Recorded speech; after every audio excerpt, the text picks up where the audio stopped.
कर्क राशी. जे संपलं असं वाटतंय त्याच ठिकाणी नवा अध्याय का सुरू होतोय?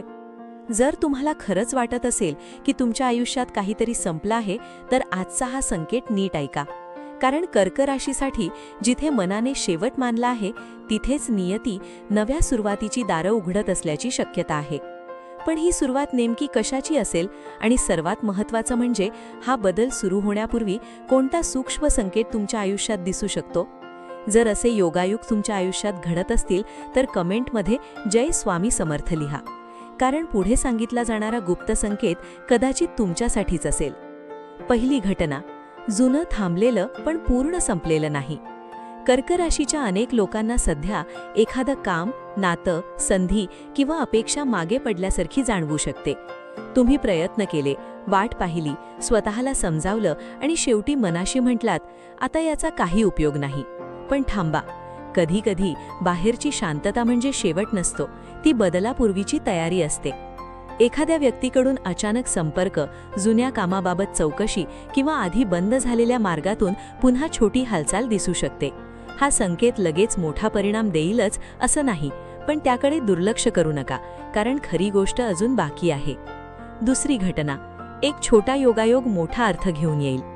तुम्ही एखाद्या व्यक्तीचा विचार करत असताना त्याचा फोन येणे, वारंवार एकच नाव किंवा एकच विषय समोर येणे, एखादं जुनं ठिकाण किंवा आठवण अचानक दिसणे, अशा घटनांना लगेच चमत्कार समजू नका, पण त्या तुमच्या मनात दडलेल्या प्रश्नाकडे लक्ष वेधू शकतात. कर्क राशीचे लोक भावनिक संकेत पटकन जाणवतात, म्हणून पुढील काळात एखादी छोटी घटना तुमच्या निर्णयाला दिशा देऊ शकते. आता इथेच अनेक लोक चूक करतात. ते जुनं दुखणं पाहून नव्या संधीला नकार देतात. तुम्ही मात्र आधी निरीक्षण करा, नंतर निर्णय घ्या, कारण तिसरा संकेत यापेक्षा अधिक महत्त्वाचा आहे. तिसरी घटना, ज्याच्याकडून अपेक्षा नव्हती तिथून बातमी. कधीकधी आयुष्यातील मोठा बदल मोठ्या घोषणेसह येत नाही, तो एका साध्या मेसेजमध्ये, फोनमध्ये किंवा अचानक भेटीत लपलेला असतो. ज्या व्यक्तीकडून तुम्ही अपेक्षा सोडली आहे त्याच्याकडून पुन्हा संवाद सुरू होऊ शकतो. एखादं अडकलेलं काम पुढे सरकण्यासाठी तिसऱ्या व्यक्तीची मदत मिळू शकते. पण इथे सावधगिरीही तितकीच महत्त्वाची आहे. फक्त भावनेच्या भरात जुन्या दारात परत जाऊ नका. त्या दारामागे बदल झाला आहे का हे तपासा. हा फरक समजून घेतला तर पुढचा अध्याय तुमच्या हातात असेल. पण एक गोष्ट लक्षात ठेवा, नवीन अध्याय सुरू होतो म्हणजे जुने सगळे प्रश्न एका दिवसात मिटतात असा अर्थ नाही. सुरुवातीला छोट्या हालचाली दिसतात. म्हणूनच पुढील काही दिवसात तुमच्या आजूबाजूला घडणाऱ्या छोट्या बदलांची नोंद ठेवा. एखादा फोन, एखादी भेट, एखादा कागदपत्र, एखादी अचानक मिळालेली माहिती किंवा एखाद्या व्यक्तीचा बदललेला सूर, या गोष्टी तुम्हाला आधीपेक्षा वेगळ्या पद्धतीने जाणवतील. पण थांबा, यामध्ये सर्वात मोठा संकेत बाहेर नाही तर तुमच्या स्वतःच्या मनात असू शकतो. काही काळापासून तुम्हाला ज्या गोष्टीची भीती वाटत होती त्याबद्दल अचानक मन शांत होऊ लागलं तर त्याकडेही लक्ष द्या. कारण कधीकधी परिस्थिती बदलण्याआधी आपली प्रतिक्रिया बदलते. कालपर्यंत ज्या गोष्टीसाठी तुम्ही अस्वस्थ होता त्याच गोष्टीकडे आज तुम्ही थोड्या अंतराने पाहू लागलात तर हा अंतर्गत बदल पुढच्या निर्णयाची तयारी असू शकतो. आणि हाच भाग अनेकदा दुर्लक्षित राहतो. आता एक छोटा आत्मपरीक्षणाचा प्रश्न स्वतःला विचारा. मला खरंच जुनं परत हवं आहे की त्यातून मिळणाऱ्या अनुभवापेक्षा चांगलं काहीतरी हवं आहे? या प्रश्नाचं प्रामाणिक उत्तर मिळालं तर तुमच्या पुढच्या पावलाचा मार्ग स्पष्ट होऊ शकतो. म्हणून जुन्या आठवणींना आदर द्या, पण त्यांना भविष्याचा निर्णय घेऊ देऊ नका. अजून एक महत्त्वाचा भाग बाकी आहे, कारण या सगळ्या संकेतांनंतर तुम्ही काय कराल यावर परिणाम अवलंबून आहे. जर एखादी संधी पुन्हा आली तर तिचं स्वागत करा, पण अटी तपासा. एखादी व्यक्ती पुन्हा जवळ आली तर भावना ऐका, पण आधीचे अनुभवही लक्षात ठेवा. एखादं काम पुन्हा सुरू झालं तर यावेळी वेगळी पद्धत वापरा. म्हणजेच नियती दार उघडू शकते, पण त्या दारातून आत जाण्याचं पाऊल तुम्हालाच टाकावं लागेल. हा फरक समजला तर शेवट आणि नवी सुरुवात यांच्यातील खरी सीमा तुम्हाला जाणवेल. शेवटचा संकेत चुकवू नका.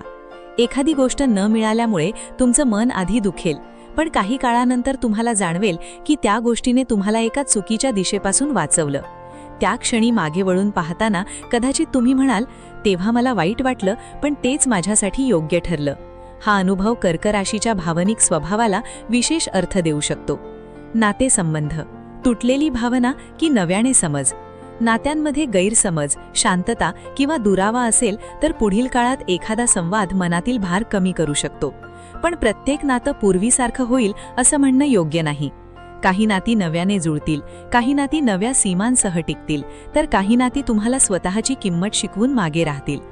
जर तुमच्या मनात एखाद्या व्यक्तीबद्दल अजूनही प्रश्न आहे तर स्वतःला विचारा, मला त्या व्यक्तीची गरज आहे की त्या नात्यातून मिळणाऱ्या उत्तराची? हा प्रश्न तुमचा दृष्टिकोन बदलू शकतो. आणि हो, हा अनुभव तुमच्यासोबत घडला आहे का? कमेंटमध्ये फक्त होय लिहा. पैसा, अचानक आलेली संधी पण एक अट. आर्थिक बाबतीत थांबलेले पैसे, प्रलंबित व्यवहार किंवा अपेक्षित संधीबाबत हालचाल होऊ शकते. एखादा अतिरिक्त काम, जुना संपर्क किंवा छोटा आर्थिक मार्ग पुढे येऊ शकतो. पण इथे एक महत्त्वाची गोष्ट आहे, जास्त नफा दिसतोय म्हणून घाईने निर्णय घेऊ नका. कागदपत्र, अटी आणि व्यवहार तपासा, कारण पैसा येण्यापेक्षा तो टिकवणं महत्त्वाचं आहे. आता पुढचा भाग विशेष आहे, कारण तुमच्या आर्थिक बदलामागे मानसिक बदलाचीही भूमिका असू शकते. करिअर, ज्याला शेवट समजलात तिथेच दिशा बदलू शकते. नोकरी, व्यवसाय किंवा करिअरमध्ये कंटाळा आला असेल तर एक पर्याय अचानक दिसू शकतो. एखादा वरिष्ठ व्यक्ती तुमच्या कामाची दखल घेऊ शकतो किंवा आधी दुर्लक्षित कौशल्याची गरज भासू शकते. पण नवीन संधी आली तरी लगेच सर्व काही सोडण्याऐवजी तिची स्थिरता तपासा. काही कर्क राशीच्या लोकांसाठी हा काळ काम बदलण्यापेक्षा काम करण्याची पद्धत बदलण्याचा संकेत देऊ शकतो. आणि जर तुम्ही बराच काळ स्वतःला कमी समजत असाल तर आता तो विचार बदलण्याची वेळ आहे. पुढे येणारा आध्यात्मिक संकेत मात्र या सगळ्याला वेगळा अर्थ देऊ शकतो. कुटुंब, शांततेनंतर पुन्हा संवाद. घरातील एखादा विषय मनात साचला असेल तर तो अचानक चर्चेत येऊ शकतो. सुरुवातीला तणाव जाणवेल, पण योग्य शब्द वापरले तर गैरसमज कमी होऊ शकतात. कुटुंबातील एखादी व्यक्ती तुमच्या बाजूने उभी राहील, जिथे तुम्हाला तिची अपेक्षा नव्हती. मात्र जुने आरोप पुन्हा उकरून काढण्यापेक्षा आता पुढे काय हा प्रश्न विचारणे फायदेशीर ठरेल. हा छोटा बदल घरातील वातावरण हलकं करू शकतो. गुप्त संकेत, शेवटाच्या सावलीत नवी सुरुवात. आता तो भाग ज्याची तुम्ही वाट पाहत होतात. कधीकधी स्वामींची कृपा एखाद्या मोठ्या चमत्कारासारखी नाही, तर योग्य वेळी योग्य विचार देऊन जाणवते. एखादी गोष्ट हातातून निसटते कारण त्याच क्षणी तुमच्यासाठी दुसरी दिशा तयार होत असते. त्यामुळे अलीकडे एखादी गोष्ट तुमच्या मनासारखी झाली नाही तर लगेच माझ्यासाठी काहीच नाही असा निष्कर्ष काढू नका. कदाचित नियती तुमचं लक्ष एका बंद दरवाज्यापासून दुसऱ्या दरवाज्याकडे वळवत असेल. पुढील काही दिवसात एखादा छोटा संकेत, मनाला शांत करणारी भेट, अनपेक्षित मदत, जुना प्रश्न पुन्हा समोर येणे किंवा अचानक मिळालेली बातमी तुम्हाला जाणवू शकते. हा संकेत तुम्हाला लागू पडतो का? तुमचा अनुभव कमेंटमध्ये नक्की सांगा. स्वामी समर्थांचा आशीर्वाद. विश्वास ठेवा पण पाऊलही उचला. जय स्वामी समर्थ म्हणणं म्हणजे फक्त इच्छा व्यक्त करणं नाही, तर मनात भीती असतानाही योग्य पाऊल उचल्याची शक्ती मागणं आहे. तुमच्या आयुष्यात जे संपल्यासारखं वाटतंय त्याकडे पुन्हा एकदा शांतपणे पहा. कदाचित तिथेच शिकवण दडलेली आहे, कदाचित तिथूनच नवी सुरुवात होणार आहे. पण लक्षात ठेवा, स्वाध्यात्मिक संकेत दिशा दाखवतात. निर्णय घेताना विवेक, प्रयत्न आणि वास्तवाची तपासणीही तितकीच आवश्यक आहे. आणि शेवटी एवढंच, जर गेल्या काही काळात तुम्ही खूप सहन केलं असेल, एखादं नातं गमावलं असेल, एखादी संधी हातातून गेली असेल किंवा एखादं दार पुन्हा उघडणार नाही असं वाटत असेल तर स्वतःला दोष देऊ नका. प्रत्येक शेवट शिक्षा नसतो. काही शेवट हे नव्या अध्यायाची सुरुवात असतात. हा व्हिडिओ योगायोगाने तुमच्या समोर आला असेल, पण त्यातून मिळालेला विचार तुमच्या आयुष्यात बदल घडवू शकतो. तुमच्या मनात विश्वास असेल तर कमेंटमध्ये लिहा, माझा नवा अध्याय सुरू होतोय. व्हिडिओ आवडला तर लाईक करा. अशाच अर्थपूर्ण राशी भविष्यांसाठी चॅनल सबस्क्राईब करा आणि हा संदेश त्या कर्क राशीच्या व्यक्तीपर्यंत पोहोचवा जिला सध्या वाटतंय की तिच्यासाठी सगळं संपलंय. कदाचित तिच्या आयुष्यातही नवा अध्याय दार ठोठावत असेल.